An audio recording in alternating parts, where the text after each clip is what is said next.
मतलब ये प्रश्न पर्सनल आपका है या किसी और के लिए? हाँ, क्योंकि हमारे यहाँ पर्सनल ही वार्ता होती, लोक व्यवहार की नहीं।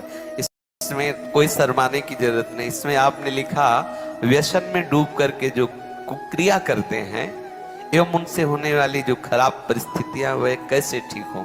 पहली बात, हम जो व्यसन करते हैं उसे हमें छोड़ना चाहिए, क्योंकि जिस आप खुद से सबसे पहले हम माने हुए व्यसन का त्याग करें, क्योंकि वो त्याग नहीं करोगे तो व्यसन में एक प्रमाद स्थिति पैदा करने की ताकत होती है। थोड़ी देर में ही वो एक ऐसे प्रमाद पैदा, आप कोई भी व्यसन करो तो वो व्यसन आपको उन्मत्त करेगा अपने प्रभाव से और प्रमाद स्थिति में लाके वो आचरण करवा देगा। हम पहले व्यसन को छोड़ें। दूसरी बात, जिसे हम जानते हैं कि ये कुत्सित क्रिया है, उस क्रिया को छोड़ें, यद्यपि है बड़ा कठिन। जैसे आपकी स्थिति है, आपने अपने आप को खोखला कर दिया, ये जो आपने कुक्रिया शब्द लिखा हो आपका जो दर्शन अनुभव करा रहा है। अब आप लाख कोशिश करेंगे तो आपको बार बार मन प्रेरित करके परास्त करने की कोशिश करेगा, आपको ऐसी स्थिति पैदा करेगा कि आप फिर उसी क्रिया पे आ जाएं। पर एक बार हिम्मत करके आपको जलना होगा, तभी आप बलवान हो सकते हैं। बिल्कुल ठीक समझना, नहीं आपके आंतरिक बल को नष्ट कर दिया इस क्रिया ने, इस व्यसन ने आपको नष्ट। अब आपको बलवान हो, आप पुनः वैसे हो सकते हो। कितनी अवस्था है आपके शरीर की? है 30। कोई बात, अभी चांस है।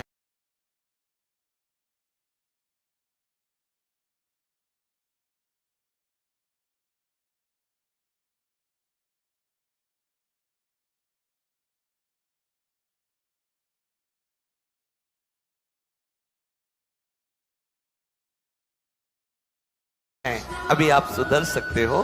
तो आप पहले क्या व्यसन करते हो? अच्छा चलो जो भी हो, तो आप उसे आज नियम लो कि मैं नहीं करूंगा, छोड़ सकते हो। ऑलरेडी छोड़ दिया, ऑलरेडी मतलब बराबर छोड़ दिया। कुक्रिया, कुत्सित क्रिया, हाँ हम समझ रहे, पर आप उसे छोड़ रहे हैं आज कसम खा के। नहीं, महीना पूरा होने में जो वो प्रमत्त स्थिति आएगी वो सारी कसम असम खूंटी में टंगवा देगा, क्योंकि वो एक ऐसी उन्मत्तता होती, प्रमाद स्थिति होती है। किन्हीं लोगों के हृदय में ये धारणाएं भर दी गई हैं कि कोई एक थैली है ब्रह्मचर्य की, और जब वो ओवर हो जाती है तो वो हट जाती है, ऐसा धारणा बैठा। ऐसा नहीं है। जिन लोगों को ऐसा लगता है कि ये ब्रह्मचर्य रहा ही नहीं जा सकता, जिन लोगों को ये भावना है कि ये नष्ट ही हो जाएगा, कह रहे कि जैसे अपने लोग कसम खा लें कि हम ऐसा नहीं करेंगे, तो 2 दिन 4 दिन का जो आपका अभ्यास है वो तो आप रोकेंगे, लेकिन जब वो महीना 15 दिन होगा तो आपके अंदर फिर प्रमाद स्थिति आएगी। अगर उस स्थिति में आप क्रिया ना करें, कुछ दिन सह जाएं, तो उसका कुछ दिन जो आपका अभ्यास रहा है वो आपको भ्रष्ट करता रहेगा स्वाभाविक बिना क्रिया। तो आपको घबराना नहीं है, आप धीरे धीरे क्रमशः ठीक हो जाएंगे। इस विषय पे चर्चा हो चुकी है, पर आप इसमें कुछ प्राणायाम आवश्यक है। किसी योगी जो प्राणायाम के गुरु हैं उनसे आप मिल करके, क्योंकि हम तो वृंदावन के राधा आशिक हैं, हम ये फुस फसत सिखाते नहीं हैं। तो किसी योगी से प्राणायाम कुछ सीख लें, और कुछ व्यायाम, देहाती व्यायाम जैसे दंड बैठक, दौड़ लगाना आदि को, मतलब हमारी प्राण शक्ति को थोड़ा सा व्यायाम के द्वारा एक बल मिलता है। और कुछ आहार नियंत्रण, कि हम इधर उधर की वस्तुएं ना खाएं, वो उसमें पड़े हुए हैं वीडियो में कि ये चीज ना, जैसे ब्रह्मचर्य में सहायक सावधानियां, ब्रह्मचर्य में सहायक भोजन, वो उसमें उसको विस्तृत रूप से आप सुन लीजिए और उससे धारण।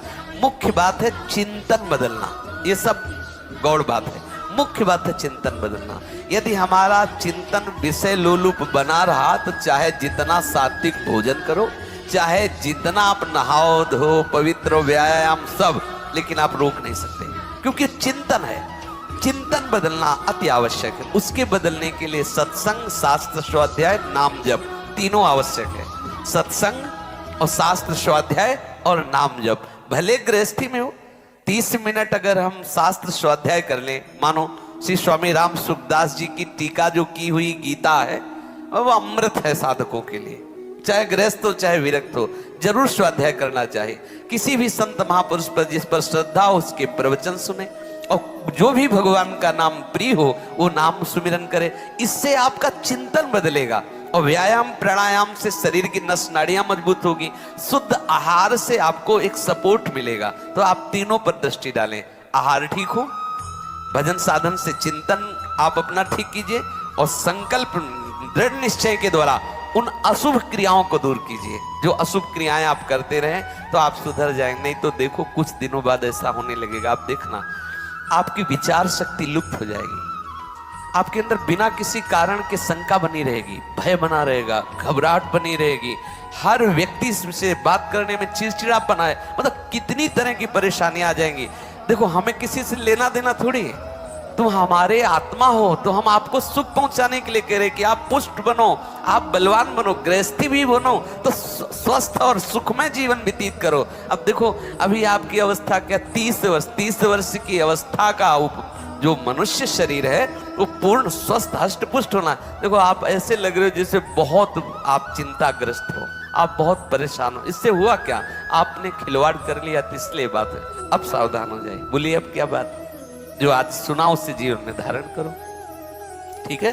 किसी आयुर्वेदिक वैद्य से मिलकर के अगर ज्यादा परिस्थिति खराब हो तो कोई औषधि ले लो, कोई आसपास आयुर्वेदिक वैद्य हो जिनसे आप सलाह करो, वो धातु पुष्टता की आपको औषधि दे। पर आप किसी भी तरह की चेष्टा ना करें कुछ दिन। अगर आप गृहस्थ भी हैं, आपकी पत्नी भी है, तो भी आप कुछ दिन संयम धारण करें जिससे आप परिपक्व हो जाएं, फिर जैसा प्रभु प्रेरणा करें। लेकिन इस समय जैसे हमारे हाथ में चोट लग जाए तो फिर कुछ दिन सेवा निवृत्त हो जाए, उसको पुष्ट कर लें, फिर सेवा। ऐसे ही गृहस्थ धर्म में भी यदि हम बहुत ब्रह्मचर्यहीन हो चुके हैं तो थोड़ा थोड़ा ब्रह्मचर्य का अभ्यास करके हम पुष्ट बने, तो फिर हम आगे गृहस्थ धर्म का निर्वाह कर सकते हैं। समझ रहे?